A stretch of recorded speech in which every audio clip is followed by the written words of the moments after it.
நாமத்துக்கு மகிமை உண்டாட்டும். நாளுமாய் ஒரே ஒரு வசனத்தை நாம் இந்த நாட்களிலுமாய் வாசித்து கர்த்தருடைய வார்த்தைக்கு நேராக நாம் கடந்து செல்ல போகிறோம். கடந்த நாட்கள்ல ஒரே ஒரு விஷயத்தை தேவனுக்கு பிரியமான அல்லது தேவனோடு உறவாடுகிற அனுபவங்கள் என்கிற தலைப்புகள்ல நாம் இந்த ஆண்டனுடைய செய்தியவே அப்படிதான் பார்த்துட்டு வந்துட்டு இருக்கோம். இந்த ஆண்டுல நான் அதிகமா ஒவ்வொரு செய்தியிலும் நான் ஒரு காரியத்தை சொல்லி வருகிறேன்.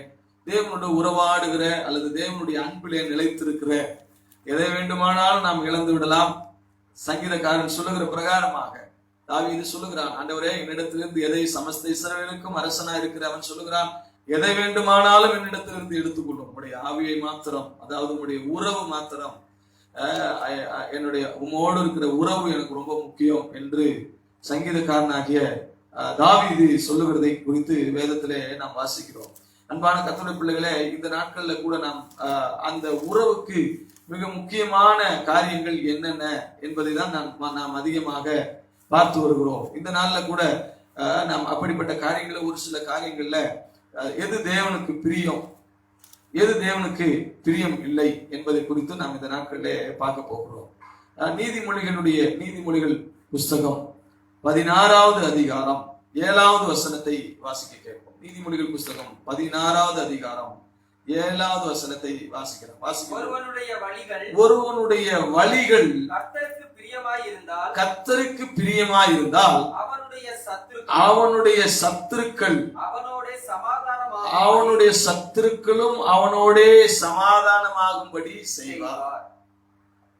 தலைகளை தாழ்த்தி இந்த கர்த்தருடைய வார்த்தைக்காக நாம் ஜெபம் செய்வோம். எங்களை அதிகமாக நேசிக்கிற எங்கள் அன்பின் பரலோக பரிசுத்த தெய்வமே, இந்த வார்த்தைக்காக நாங்கள் உங்களுடைய சமூகத்தில் வருகிறோம். ஆண்டவரே, நீர் எங்களோடு கூட பேசுகிற தெய்வம், உங்களுடைய இருதயத்தின் விருப்பத்தை எங்களுக்கு வெளிப்படுத்தி காண்பி. ஆண்டவரே, எங்கள் தேவைகளை நீர் சந்திக்கிறவர், எங்களுடைய எதிர்பார்ப்புகளை நீர் சந்திக்கிறவர், எங்களுக்கு என்ன வேண்டும் என்று நீர் அறிந்திருக்கிறீர். ஆண்டவரே, மாறாக உம்முடைய விருப்பத்தின்படி ஆண்டவரே எங்களுடைய தேவைகளை நாங்கள் எப்போதுமே உங்களுடைய சமூகத்தில் கொண்டு வருவதாய் இல்லாதபடிக்கு உம்முடைய விருப்பத்துக்கேற்றபடி வாழ்வதற்கு ஏற்ற வசனங்களையும் வாக்கு தத்தங்களையும் நடவடிக்கைகளையும் எங்களுக்கு தாரும் என்று உம்முடைய சமூகத்தில் நாங்கள் கெஞ்சி கேட்கிறோம். இது எங்களோடு பேசும் இயேசுவின் நாமத்தில் பிதாவே, ஆமென். அன்பான கர்த்தருடைய பிள்ளைகளே, மீண்டுமாய் ஒரு விசை ஆண்டவராகிய இயேசு கிறிஸ்துவின் நாமத்தினாலே உங்களை வாழ்த்துகிறேன்.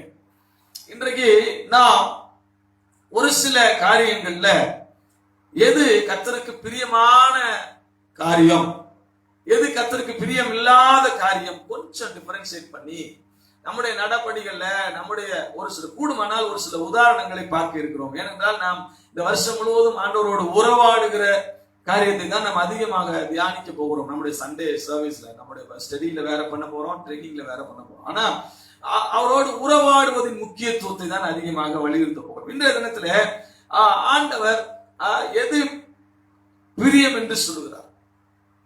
நிறைய விஷயம் இருக்கு, அது ஒரே நாள்ல பேச முடியாது, இந்த 1/2 மணி நேரத்துல பேச முடியாது. ஒருவனுடைய வழிகள் கர்த்தருக்கு பிரியமா இருந்தால், சங்கீதம் 1 சொல்லுகிறது, கர்த்தருக்கு பயந்து அவருடைய வழிகளில் நடக்கிறவன் எவனோ அவன் பாக்கியவான். அவன் நீர்க்கால்களின் ஓரமாய் அதுக்கு காரணம் என்ன? இரவும் பகலும் கர்த்தருடைய வேதத்தில் எதுல இருக்கணுமா? வாசிங்க 1ஆம் வசனத்தை 2ஆம் வசனத்தை நடவாமலும் நல்ல கவனிங்க. ஆண்டவரே வழிய பிரிச்சு காண்கிறார். துன்மார்க்கருடைய ஆலோசனையில் நடவாமலோ, பாவிகளுடைய வழியில் நில்லாமலோ, உட்காரும் இடத்தில் உட்காராமலோ. நல்ல கவனிங்க, ஆண்டவர் ஒரு இடத்திலும் நம்முடைய பிள்ளைகளுக்கு சொல்லிக் கொடுக்கும் போது எதை செய்யக்கூடாது, எதை செய்யணும், எதை செய்யக்கூடாது என்பதை பிரித்து சொல்லிக் கொடுக்கிறதை பார்க்கிறோம். அப்ப நம்முடைய சத்துருக்களும் சமாதானமாகும்படி செய்வார். இதை சொன்னோடனே எனக்கு ஒரு விஷயம் தான் ஞாபகத்துக்கு வருகிறது. ஆமா, இயேசுக்கு சித்தனா முடிஞ்சு ரெகோபோத்துல வந்த போது அவருடைய சத்துருக்கள் எல்லாரும் வந்து அவரிடத்திலே சமாதானமானார்கள். சத்துருக்கள் சமாதானமாகிற ஒரு இடம் எங்கே?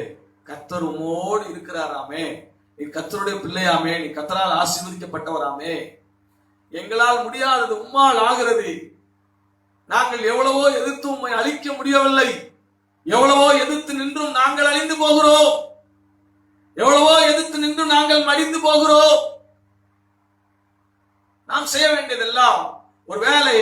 ஆமா, அவங்க ஏசேக்க முடிச்சுட்டாங்களா, சித்னாவும் முடிச்சுட்டாங்களா, நாம அவங்க ரெகபோத்துக்கு வர்றதுக்கு முன்னாடி நம்ம கிட்ட இருக்கிற பண பலத்தை காட்டுவோம், ஆமா நம்ம கிட்ட இருக்கிற படை பலத்தை காட்டுவோம் என்று சொல்லி அவர்கள் யோசிக்கவில்லை.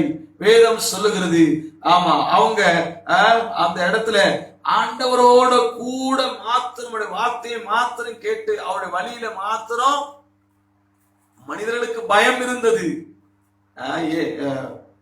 ஆபிரகாமுக்கு இருந்துச்சு, ஈசாக்கு இருந்துச்சு, யாக்கோபுக்கு இருந்துச்சு. ஆனால் ஈசாக்கினிடத்திலே அவர்கள் வந்து சமாதானமானார்கள். இந்த எனக்கு ரொம்ப பிடிச்ச ஒரு கேரக்டர் பைபிள்ல ஈசாக். ஏன்னா இஸ்ரவேல் வந்து கோத்திர தகப்பனாக யாக்கோபா ஆண்டவர் எடுக்கிறாரு. ஒரு அதிகாரம், ஒரு 1.5 அதிகாரத்துல அவருடைய லைஃப் முடிஞ்சிச்சு. ஆபிரகாம் அதுக்கு முன்னாடி ஃபுல்லா வர்றார், அவ்வளவுதான். ஆனா அவருடைய லைஃப் ஸ்டைல்ல கர்த்தருமோடு இருக்கிறாராமே, கர்த்தருமே ஆசீர்வதித்திருக்கிறாராமே, அவ்வளவுதான். அதுல எந்த தீதும் மற்ற எதுவும் செஞ்ச மாதிரி தெரியல. இது மட்டுமே சொல்லக்கூடிய எதிரிகள் எல்லாரும் சமாதானமாகறாங்க. இங்கதான் உண்மையாவே எதிரிகள் சமாதானமாகறாங்க. ஆதியாகமத்தின் புஸ்தகம் 26வது அதிகாரம் 28ஆம் வசனத்தை 27ஆம் வசனத்திலிருந்து 26ஆம் வசனத்திலிருந்து வாசிக்கிறேன். அபிமெலேக்கும் அவன் சிநேகிதனாகிய அகுசாத்தும் அவன் சேனாதிபதியாகிய பிகோலும் கேராகிலிருந்து அவனிடத்துக்கு வந்தார்கள். அப்பொழுது ஈசாக்கு அவர்களை நோக்கி, ஏன் என்னிடத்தில் வந்தீர்கள்? நீங்கள் என்னை பகைத்து. நீங்கள் நல்ல கவனிங்க. ஈசாக்கு அவரை பார்த்து சொல்றாரு, நீங்கள் என்னை பகைத்து என்னிடத்தில் இராதபடிக்கு துரத்தி விட்டீர்களே என்றார். Listen very carefully. அதான் என்னை உங்களிடத்தில் இராதபடிக்கு துரத்தி விட்டீர்களே, நீங்கள் என்னை பகைத்து என்னை உங்க கூட இராதபடிக்கு என்னை விரட்டி அடிச்சீங்களே. இந்த கால வேளையில ஆண்டவர் நம்மோடு கூட இடைப்படுகிறார். என் அன்பு சகோதரனை சகோதரியே, ஒருவேளை உங்க வாழ்க்கையில சின்ன பிள்ளையில இருந்து உங்களுடைய முற்பிதாக்களுடைய காலத்திலிருந்து உங்களுடைய வாழ்க்கையில உங்களை துரத்தி அடிக்கிற ஒரு சூழ்நிலையில நீங்கள் இருப்பீர்களானால் ஆண்டவர் இன்றைக்கு வாக்கு கொடுக்கிறார். வழிகள் கர்த்தருக்கு பிரியமாய் இருந்தார். ஈசாக்குடைய வழிகள் கர்த்தருக்கு பிரியமாய் இருந்த போது நடந்த ஒரு சம்பவம், அவர்கள் தேடி வந்து துரத்தி அடிக்க வரவில்லை, சமாதானமாய் வாழும்படி வந்தார்கள். வேதம் சொல்லுகிறது. அதை தொடர்ந்து நீங்கள் வாசிக்கும் போது அதற்கு எதிரிகள் அப்படி போட்டு அப்பதான் உங்களுக்கு புரியும். அதற்கு உங்கள் எதிரிகள் நிச்சயமாக கர்த்தர் உம்மோடே கூட இருக்கிறார் என்று கண்டோ. எனக்கு இந்த ஒரு விஷயத்தான் ஈசா கிட்ட ரொம்ப ரொம்ப பிடிச்ச விஷயம். ஆபிரகாம ஜெபம் பண்ணுவோம், யாக்கோப்புக்காக ஜெபம் பண்ணுவோம், மோசேக்காக யோசேப்புக்காக ஜெபம் பண்ணுவோம், இதெல்லாம் நமக்கு வேணும்னு நினைப்போம். ஆனா இங்க very simple but fully holy. Very simple. தேவனே அவரோடு கூட இருக்க முடிவு பண்ணுன ஒரு வாழ்க்கை, தேவன் உங்களோடு கூட இருக்க முடிவு பண்ணுகிற ஒரு வாழ்க்கை என்னவென்றால் அவருக்கு பிரியமா நடக்கும். Simple, very simple. பாஸ்டர் நான் தசமபாகம் கொடுக்கிறேன் பாஸ்டர், 20% தசமபாகம் கொடுக்கிறேன் பாஸ்டர். பாஸ்டர் நான் கடுமையா ஊழியம் செய்யறேன் பாஸ்டர். பாஸ்டர் எனக்கு எவ்வளவு பிரச்சனை வந்தாலும் I don't worry about the problem, நான் வந்து நிச்சயமா ஊழியத்துல நிப்பேன் பாஸ்டர். இதெல்லாம் விட ரொம்ப முக்கியமா ஆண்டவர் எதிர்பார்க்கிறது கேட்கிறது, எனக்கு பிரியமா நீ நடக்கிறியா, பிரியமா இருக்கிறியா. நிறைய பேருடைய வாழ்க்கையில எதிரிகள் பெருகிவிட்டார்கள், எதிராளிகளுடைய சூழ்நிலைகள் பெருகிவிட்டது. வேதம் சொல்லுகிறது, அதற்கு அபிமெலேக்கு நிச்சயமாய் கர்த்தர் உம்மோடு கூட இருக்கிறார் என்று கண்டோம், ஆகையால் எங்களுக்கும் உமக்கும் ஒரு ஆணை ஏற்பாடு உண்டாக வேண்டும் என்று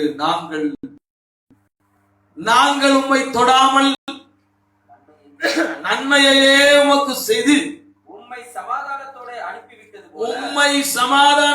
அனுப்பிவிட்டது போல நீரும் எங்களுக்கு தீங்கு செய்யாதபடி எங்களுக்கு தீங்கு செய்யாதபடிக்கு உம்மோடே உடன்படிக்கை பண்ணி உம்மோடே உடன்படிக்கை. நல்ல கவனிங்க, இவன் ஏசேக்கு வந்த போது, நல்ல கவனிங்க, சித்னா வந்த போது விரட்டுறாங்க.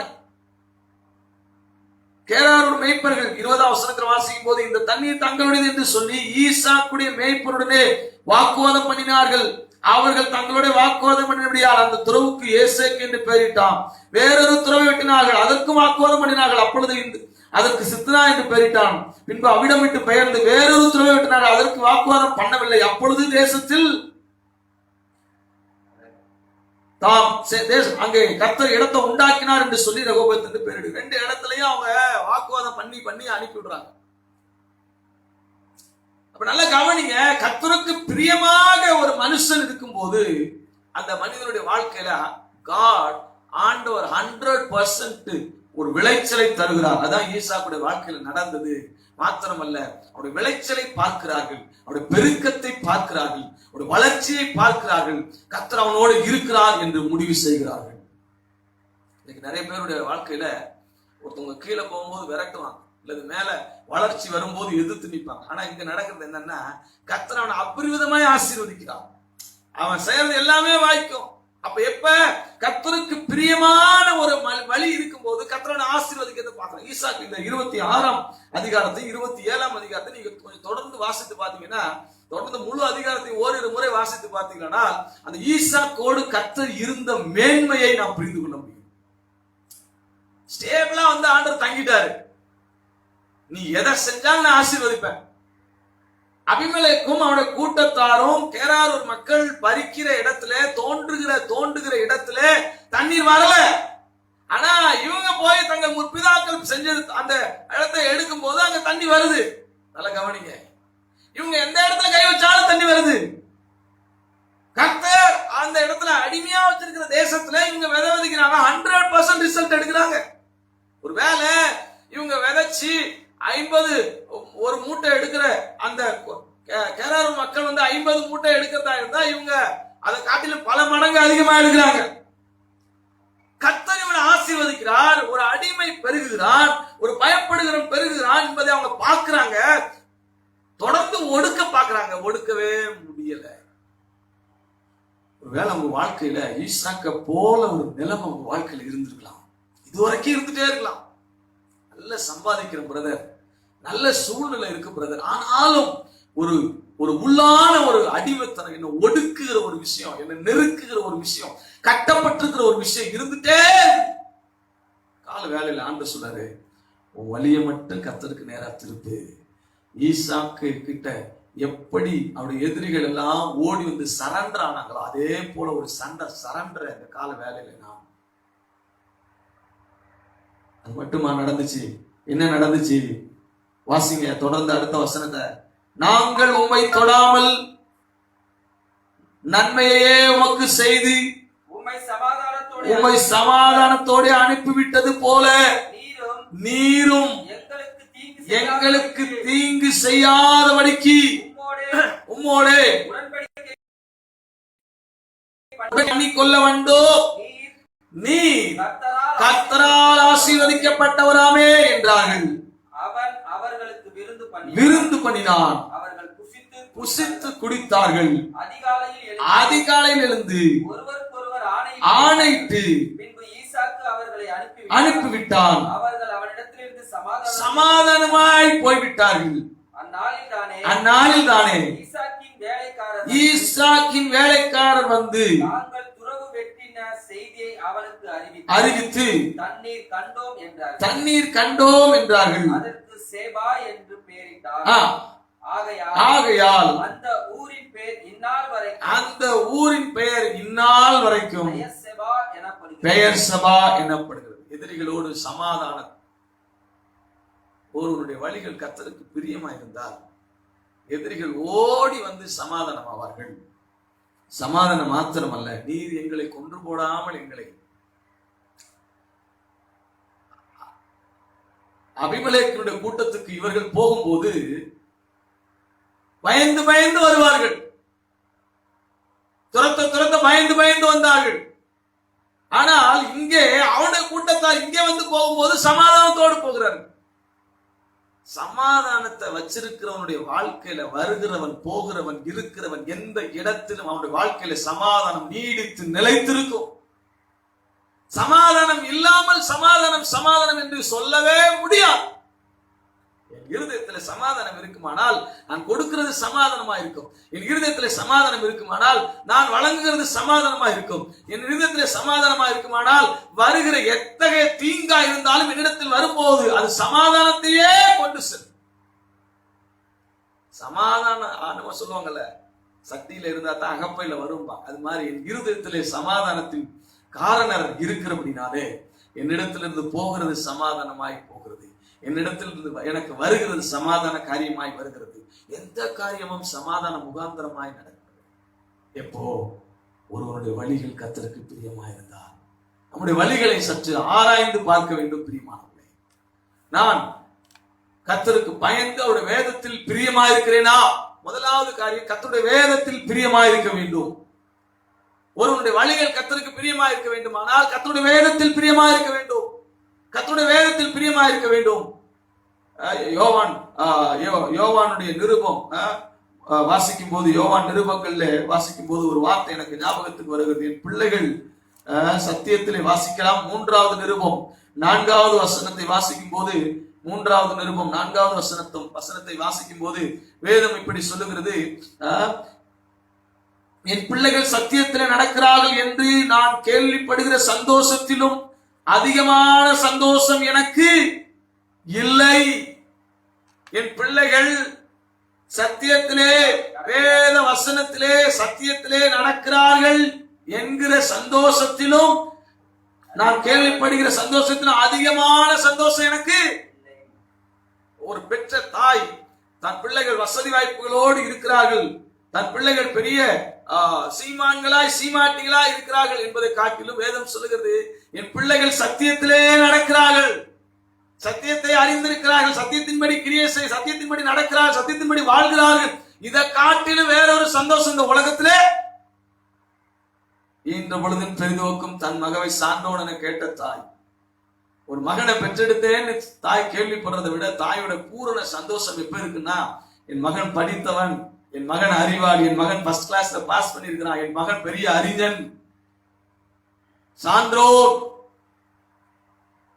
அறிஞன், வல்லுநன் என்று கேள்விப்படும் போதுதான் ஒரு மிகப்பெரிய சந்தோஷம் இருக்குமா. தாய் என் பையன் படிச்சு பெரிய அறிவாளியா இருக்கிறான் அப்படின்னு சொல்லும் போது பெரிய சந்தோஷம் இருக்குமா. ஆனா அதை விட மிகப்பெரிய சந்தோஷம், என் பிள்ளைகள் சத்தியத்திலே நடக்கிறார்கள், நான் எங்கே பரலோகத்துக்கு போகிறேனோ அதே பரலோகத்துக்கு என் பிள்ளைகள் வந்து விடுவார்கள், என் பிள்ளைகளுடைய வாழ்க்கையின் நிறைவை அவர்கள் கையில வைத்திருக்கிறார்கள், சத்தியத்திலே நடக்கிறார்கள். இதுதான் மிகப்பெரிய சந்தோஷமாக இருக்கிறது. எனவே ஒரு மனிதன் கர்த்தருக்கு பிரியமாக வாழும் போது எதிரிகளை கர்த்தர் சமாதானத்துக்குள்ள கொண்டு வந்து முடிக்கிறார். எதிரிகளும் சமாதானமாவார்கள், அமலேக்கியர்கள் சமாதானமாவார்கள், அபிமெலேக்கின் கூட்டத்தார்கள் சமாதானமாவார்கள். வேதம் அப்படித்தான் சொல்லுகிறது. ஈசாக்கின் இடத்துல ஓடி வந்து சமாதான உடன்படிக்கை செய்து கொண்டார். ஐயா, இதுவரைக்கும் நாங்க அடிச்சு துரத்திடுவோமோன்னு நினைச்சோம், நீ ஒரு ஆளா இந்த ஊருக்கு வந்த, நீ ஒரே ஒரு ஆளா வந்த, நீ ஒன்றுக்கும் உதவாது, நீ ஒன்றுக்கும் பயப்பட, ஒன்றுக்கும் ஒரு தெளிவில்ல, ஒன்றுக்கும் ஒரு எதிர்த்து நிற்கக்கூடிய திராணி இல்லாதவன் என்று நினைத்தோம். இன்றைக்கு நீ வளர்ந்து விட்டாய், நீ ஒருவேளை நாங்க செஞ்ச மாதிரியே நீ எங்களை பழி வாங்கிறியோ என்கிற பயம், அச்சம். அவன் சொல்றான், அந்த வேலை எனக்கு இல்லப்பா, என்னிடத்தில் இருக்கிறது சமாதானம், நான் சமாதானத்தை கொடுக்கிறவன், நான் சமாதானத்தை வழங்குகிறவன், சமாதானத்தை மட்டுமே கொடுத்து. வாசிக்கலாம். ரோமருக்கு எழுதின நிருபம் 7வது அதிகாரம் 22வது வசனம். கர்த்தருடைய வசனத்தில், வேதத்தில் பிரியமா இருக்க வேண்டும். ரோமருக்கு எழுதின நிருபம் 7வது அதிகாரம் 22வது வசனத்தை வாசிக்கலாம். ரோமர் 7:22. உள்ளான மனுஷனுக்கு ஏற்றபடி, உள்ளான மனுஷனுக்கு ஏற்றபடி தேவனுடைய நியாய பிரமாணத்தின் மேல் பிரியமாய் இருக்கிறேன். தேவனுடைய நியாய பிரமாணத்தின் மேல் பிரியமாய் இருக்கிறேன். கர்த்தருடைய வேதத்தில் பிரியமாய் இருக்க வேண்டும், கட்டளைகளில் பிரியமாய் இருக்க வேண்டும். இங்கே பிரமாணம், அதான் கட்டளைகளில் பிரியமாய் இருக்க வேண்டும். நமக்கு கட்டளைகள் கொடுக்கப்பட்டிருக்கிறதே தப்பிச்சுக்கிறதுக்காக அல்ல, அதன்படி நடப்பதற்காக. பிரமாணத்தின் மேல் பிரியமா இருக்க. இந்த இடத்துல இந்த 7ஆம் அதிகாரம் ஒரு பெரிய ஒரு ஒரு ஒரு ஒரு வேகம், ரெண்டு பேர்த்துக்கும், பாவ மனுஷனுக்கும் பரிசுத்த மனுஷனுக்கும் நடக்கிற ஒரு பெரிய போர். இந்த இடத்துல நாம் பார்க்கிறோம், நாம் நடக்க வேண்டியது அவருடைய தேவனுடைய பிரமாணம். தேவன் சொன்னதுதான். ஒரு சில விஷயங்கள் நாம் தெளிவா இருக்கணும். ஆண்டவர் சொன்னதுதான். இது என்னால மாத்த முடியாது, மாத்த கூடாது, மாத்தவே மாட்டேன். பரவாயில்ல, அப்படி இப்படி. நீங்க 7ஆம் அதிகாரம் இந்த அதிகாரத்தை முழுசு வாசிச்சு பாத்தீங்கன்னா, ஒரு பாவ மனுஷனும் உள்ளுக்குள்ள இருக்கிறான், ஒரு பரிசுத்த மனுஷனும் உள்ளுக்குள்ள இருக்கிறான், தேவனுடைய கட்டளைகளை ஏற்றுக்கொள்ளுகிற ஒருத்தன் உள்ள இருக்கிறான், தேவனுடைய கட்டளைகளுக்கு விரோதமா செயல்படுகிற மாம்சத்தின் கிரியைகள் உள்ளுக்குள்ள இருக்கு. இப்படி இருந்த ஒரு பெரிய போர் நடந்துட்டே இருக்குது. கடைசியில சொல்றாரு, கர்த்தருடைய வார்த்தையை தான் நான் சார்ந்து நிக்கணும், மாம்சத்தை சார்ந்து நிக்க கூடாது. ஒருவேளை சார்ந்து நிக்க முடியாத நிலைமை எப்போ வருது? மாம்சத்தினுடைய எதிர்பார்ப்பு, மாம்சத்தினுடைய செயல்பாடுகள் அதிகமாக, எதிர்பார்ப்புகள் அதிகமாக, ஆசையை நிறைவேற்ற, இச்சையை நிறைவேற்ற நினைக்கும் போதுதான் இப்படி தள்ளப்படுகிறான் என்று பவுல் ரோமருக்கு ரொம்ப தெளிவா சொல்லி கொடுக்கிறார். ரோமர் பீப்புள் வந்து well discipline people in the wrong thing. தவறான விஷயத்துல ரொம்ப சரியா செயல்படக்கூடிய மக்கள். தவறான சொல்லுவாங்கல்ல, பொய்ய 1000 முறை சொன்னா பொய் உண்மையா இருப்பான், இல்ல பொய்ய 10 முறை சொன்னா பொய் உண்மையா இருக்கும். அந்த மாதிரி வர கதையில இவங்களுடைய செயல்பாடுகள் எல்லாம் பயங்கரமா அப்படி ஒரு ஸ்ட்ரக்சரா இருக்கும். அதனாலதான் இங்க சொல்றாரு, உங்ககிட்ட போராடிட்டே இருக்கிறான், நீ அவன்ல இருந்து வெளியே வரணும். தேவனுடைய பிரமாணங்கள், கட்டளைகளா இருக்கலாம், அதுல இருந்து தப்பித்துக் கொள்ள நாம் வழி பார்க்க கூடாது. மாறாக அவைகள் அப்படியே உள்வாங்கி வைத்து, கட்டளையே விளக்கு, வேதமே வெளிச்சம், அவைகளை நாம் உள்வாங்கி கொண்டு அதிலிருந்து நாம் எப்படி வர வேண்டும் என்பதை நாம் பார்க்க வேண்டும். கடைசியாக ஒரு விஷயம், எபிரேயருக்கு எழுதின நிருபம் 11வது அதிகாரம் 5வது வசனம். எபிரேயருக்கு எழுதின நிருபம் 11வது அதிகாரம் 5வது வசனத்தை வாசிக்கலாம். விசுவாசத்தினாலே ஏனோக்கு மரணத்தை காணாதபடிக்கு எடுத்துக்கொள்ளப்பட்டான். தேவன் அவனை எடுத்துக்கொண்டபடியினாலே அவன் காணப்படாமற் போனான். அவன் தேவனுக்கு பிரியமானவன் என்று அவன் எடுத்துக்கொள்ளப்படுவதற்கு முன்னமே சாட்சி பெற்றான். எடுத்துக்கொள்ளப்படுவதற்கு முன்னமே என்ன செய்தான்? சாட்சி பெற்றான். அப்ப கர்த்தருக்கு பிரியமாக வாழ்ந்த ஏனோக்கு, அவனுடைய சாட்சி கர்த்தரே அவரோடு கூட அழைத்துக் கொள்ளும்படி, அவரோடு கூட வைத்துக் கொள்ளும்படி ஒரு வாழ்க்கையை அவனுக்கு கொடுத்தது. அடுத்த வசனத்தை நீங்க வாசிக்கும் போது, விசுவாசம் இல்லாமல் தேவனுக்கு பிரியமாயிருப்பது கூடாத காரியம். அல்லேலூயா. விசுவாசம் இல்லாமல் தேவனுக்கு பிரியமா இருக்க முடியாது. விசுவாசம் இருந்தா மட்டும்தான் தேவனுக்கு பிரியமா இருக்க முடியும். என்ன விசுவாசிக்கணும்? ஏனென்றால் தேவனிடத்தில் சேர்கிறவன் அவர் உண்டென்றும் அவர் தம்மை தேடுகிறவனுக்கு பதில் அளிக்கிறார், பலன் அளிக்கிறார் என்று விசுவாசிக்க வேண்டும். தேவனுக்கு பிரியமா இருக்கிறவனுடைய சத்துருக்களை கர்த்தர் சங்கரிக்கிறார். தேவனுக்கு பிரியமா, தேவன் மேல் பிரியமா இருக்கிற மனிதனுடைய வாழ்க்கையில சகலவித ஆசீர்வாதங்களை கர்த்தர் கொடுக்கிறார். சத்துருக்களை சமாதானமாகும்படி செய்கிறார். இன்னும் சொல்ல போனா தேவனே எல்லாவற்றையும் நின்று செய்கிறார். இப்படிப்பட்ட காரியங்களை தேவன் செய்கிற போதும் தேவனுக்கு பிரியமா இருக்க வேண்டுமானால், முதலாவது அவருடைய வேதத்தில் பிரியமா இருக்க வேண்டும், அவருடைய கட்டளைகளில் பிரியமா இருக்க வேண்டும், சாட்சியை காத்துக்கொள்ள வேண்டும். சாட்சியை காத்துக்கொள்ள வேண்டும் என்றால் விசுவாசம் இல்லாமல் தேவனுக்கு பிரியமாக இருக்கவே,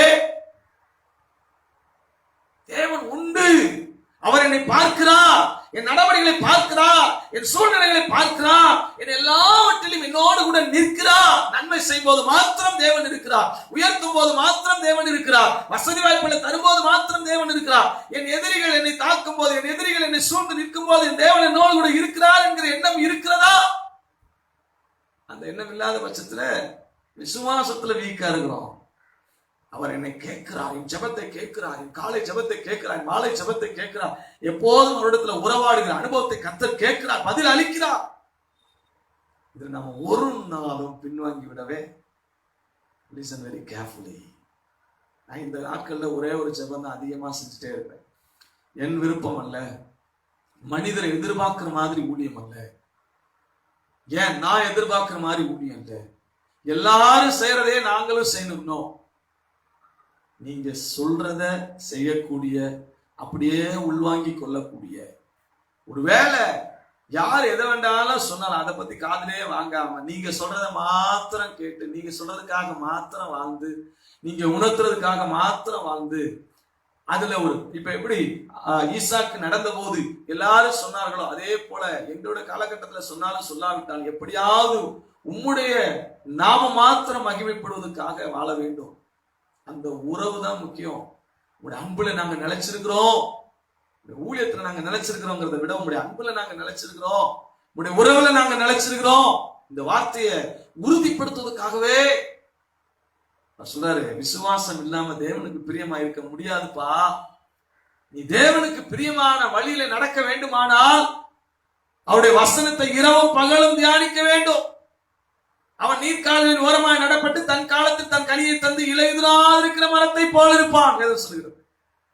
அவன் செய்வதெல்லாம், ஈசாக்கு செய்வதெல்லாம், ஏசேக்கு முடிஞ்சு, சித்தனா முடிஞ்சு, ரெகபோத் முடிஞ்சு, பெயர் சபா வரைக்கும் சமாதானம் வருவரையில் அவன் செய்வதெல்லாம் வாய்க்கும். கட்டளைகளை பிடித்துக் கொள்வதற்காக, அதன்படி நடப்பதற்காக. இங்க சொல்லுகிறது, விசுவாசம் இல்லாம தேவனுக்கு பிரியமா இருக்க முடியாதுமா. விசுவாசம் இல்லாம தேவனுக்கு பிரியமா இருக்க முடியாது. நான் சொல்றேன், சாட்சின்னு சொல்லலாம் விசுவாசம். அதை எப்படி வெளிப்படுத்த முடியும்? அவர் என் தேடுகிற எனக்கு பதில் தருவார். அவரை தேடுகிற எனக்கு பதில் தருவார். எனக்கு மாத்திரமல்ல, யாவருக்கும்.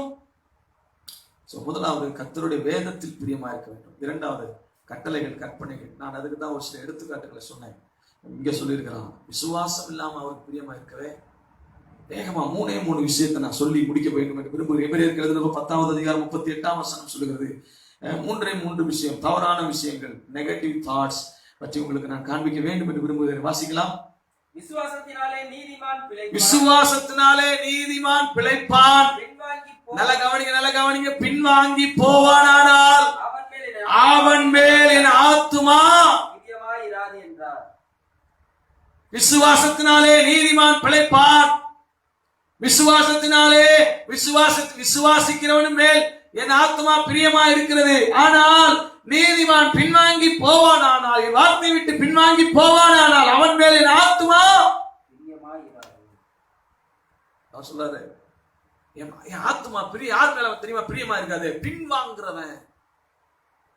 ஒரு விஷயத்தை சொல்லிட்டு பின்வாங்குறவன், என் கரத்தை பிடிச்சிட்டு பின்வாங்குற சூழ்நிலையில் இருக்கிற யாரையும் வேதம் சொல்லுகிறது.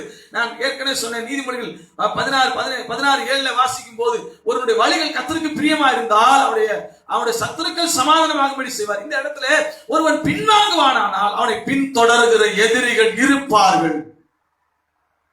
கர்த்தருடைய வார்த்தையிலே பின்வாங்குவானால், கர்த்தருடைய சாட்சியிலே பின்வாங்குவானால், கர்த்தருடைய வேதத்தை பின்பற்றுவதிலே பின்வாங்குவானால், கர்த்தருடைய காரியத்தை பின்பற்றுவதிலே பின்வாங்குவானால், யாரெல்லாம் பின்வாங்குவார்களோ அவர்கள் பின்வாங்கு தேவனுடைய கரத்தை, தேவனுடைய வார்த்தையை, தேவனுடைய சத்தியத்தை விட்டு பின்வாங்குகிற ஒவ்வொருடைய வாழ்க்கையிலும் எதிரிகள் இருப்பதை நீங்கள் பார்க்க முடியும். எடுத்துக்காட்டு நிறைய பேரை சொல்லலாம். ஒரே ஒரு ஆளை சொல்லணும்னா சவுல். பின்தொடர்ந்து போய் அடித்தார்கள். எப்பவும் போல சவுல் நினைச்சா கர்த்தர் நம்ம கூட இருக்கிறார். பின்வாங்கி போகிறவங்களோட கர்த்தர் ஒரு நாளும் இருக்க மாட்டார். அவிசுவாசத்தோட, பாவத்தோட, அக்கிரமத்தோட, அநியாயத்தோட, அநீதியோட போகிறவர்களோடு கர்த்தர் இருப்பதை பார்க்க முடியாது. கர்த்தரை நீங்கள் அங்கே பார்க்க முடியாது. அநியாயம் செய்கிறவன் இன்னும் அநியாயம் செய்யட்டும், தவறு செய்கிறவன் இன்னும் தவறு செய்யட்டும், அவனுக்குரிய பலன் என்னோடு கூட வருகிறது.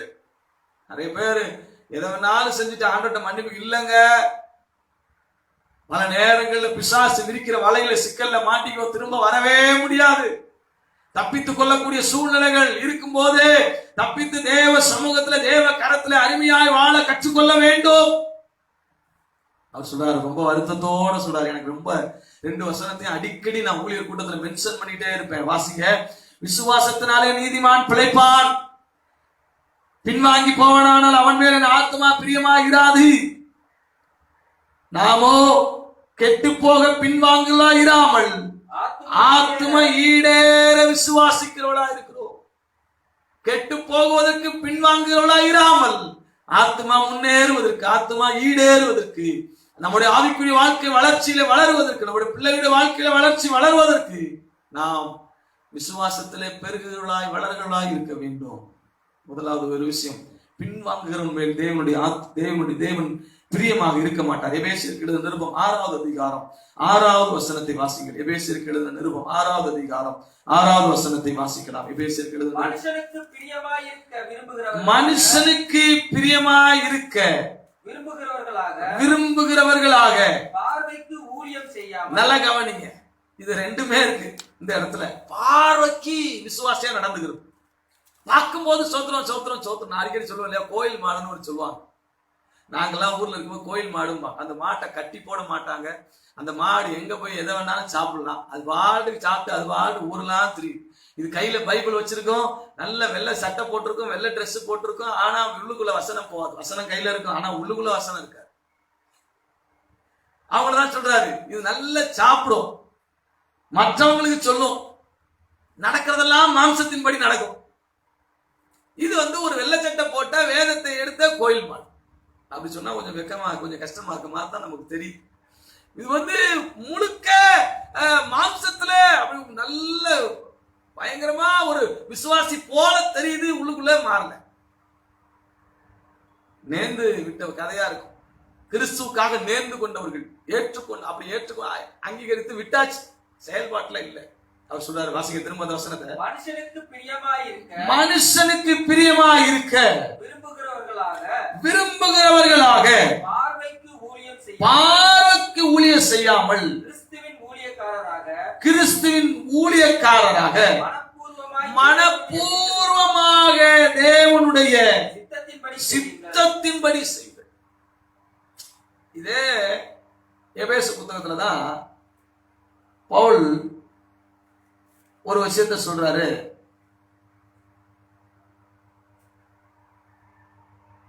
1வது அதிகாரம் 2வது அதிகாரத்துல வாசிங்க.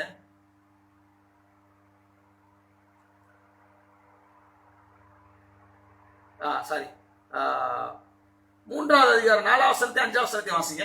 இதை குறித்து நான் முன்னமே சுருக்கமாய் எழுதியிருக்கிறேன். அதை நீங்கள் வாசிக்கையில் கிறிஸ்துவின் ரகசியத்தை குறித்து எனக்கு உண்டாயிருக்கிற அறிவை அறிந்து கொள்ளலாம்.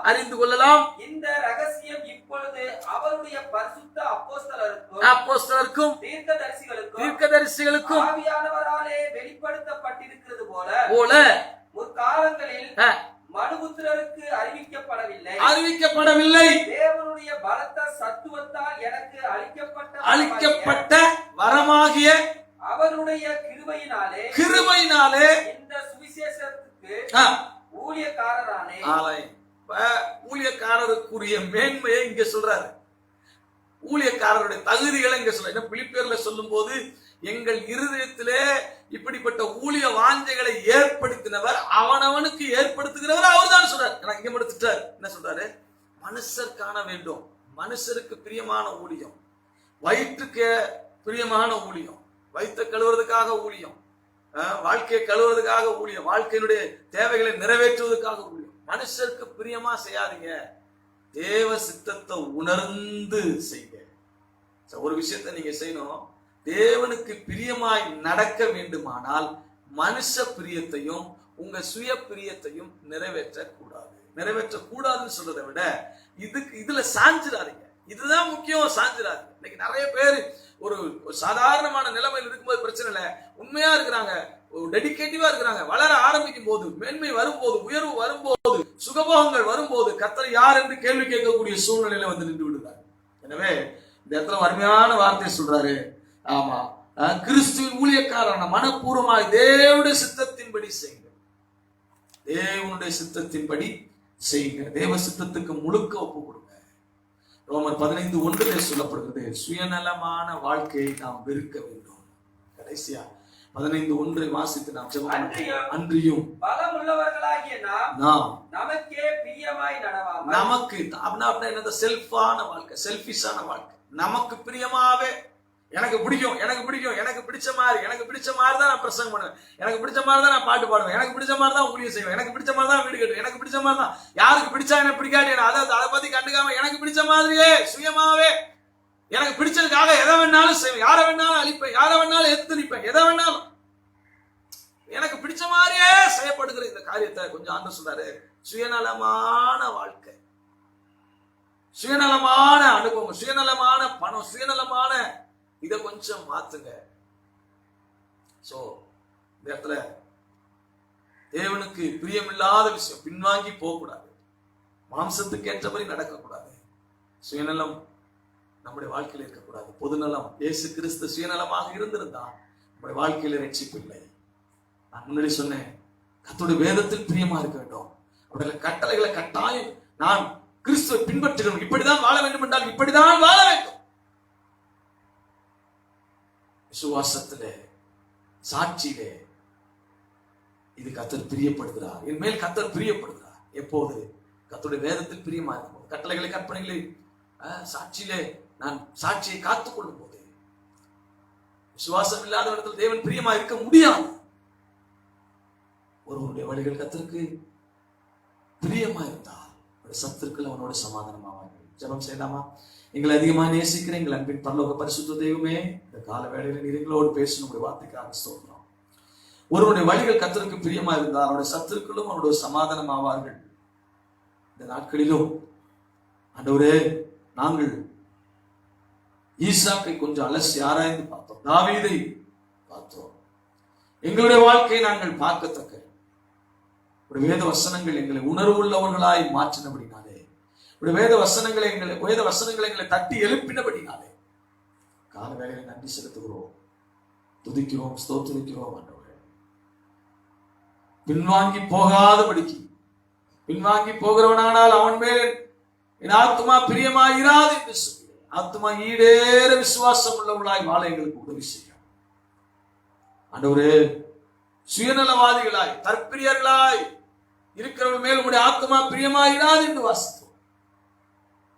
மற்றவர்களுக்காக வாழ்வது, உலகத்துக்கு காண்பிப்பதற்காக வாழ்கிற வாழ்க்கை ஒரு பொய்யான வாழ்க்கை, அது அவங்க மேல என் ஆத்துமா பிரியமாயிராதுன்னு சொல்லி இந்த 3 குணாதிசயங்கள் எங்களிடத்துல இருக்கக்கூடாது என்று தாழ்த்தி பொதுநலத்தோடு உங்களுடைய வேதத்தில் பிரியமாயிருந்து உங்களுடைய கட்டளைகளை அப்படியே ஆம் என்று கேட்டு அதற்கு கீழ்ப்படிந்து கடைபிடிக்கிறவர்களாய், விசுவாசத்தில் உறுதியாய் இருக்கிறாய், சாட்சியை காத்துக் கொள்கிறாய் காணப்பட எங்களுக்கு உதவி செய்யும்.